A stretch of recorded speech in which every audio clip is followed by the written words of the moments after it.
I got something I need to. Just read the paper.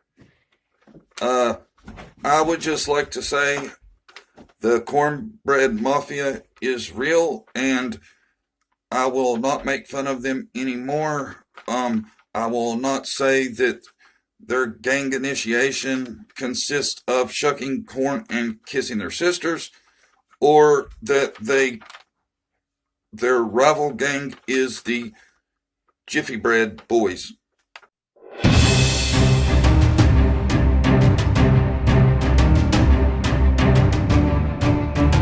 Nah, I'm just bullshit. I made the cornbread mafia video yesterday. Dr. Phil kind of put us in a hole. It turns out, as a lot of people commented in my video, the cornbread mafia is better known as the Dixie Mafia. Dixie Mafia, now that I've heard of, okay? And I thought I would look it up, see if I could find anything about the cornbread mafia, aka Dixie Mafia, and I come across some stuff. I'm going to share it with you. Turns out the cornbread mafia has what I'm assuming is basically their kingpin, the top of the organization. His name's Johnny Boone. Now, Johnny Boone has been referred to as the godfather of grass. Now, I want to say this before I go through a lot of the rest. He has used his money to help. So he's kind of like a redneck Robin Hood. The guy donates to good causes and stuff like that. So, good for him. Good for him. One thing is, though, it turns out some of his associates tend to turn up dead. Don't know. Am I going to say that? We'll see. It's said that in his fields where he grows his pot, he actually has rattlesnakes that have had the rattlers cut off of them, so you won't know it's there. He wants you to get bit. He doesn't want you warned. And it's said that he has Rottweilers who he's starving, so they're more vicious. I don't like that. I'm an animal lover. I had a Rottweiler. Her name was Roxy. Best dog I ever had. Smartest. Great dog. And, they talked about how his distribution method was he would actually cut up cattle and place the drugs in the cattle, sew them back up, and ship them around the country. Wow.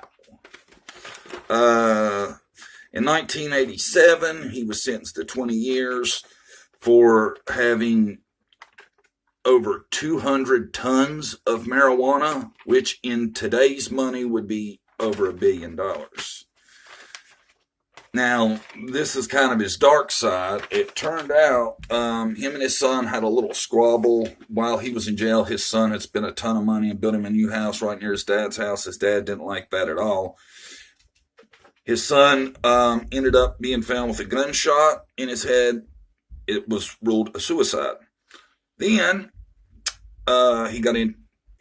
after that, he had gotten into an argument with his wife, and it turns out that she was found hung in a barn. One other thing to note, it turns out Mr. Boone is noted to be a mean drunk, and we know how mean drunks are. So that's basically, a little bit of backstory on the cornbread mafia. It's legit. Like I said, it's better known as the Dixie Mafia. Cornbread Mafia is it's lesser known name. I found that interesting that the behavioral guys brought that up. I wonder what led them to even ask that question.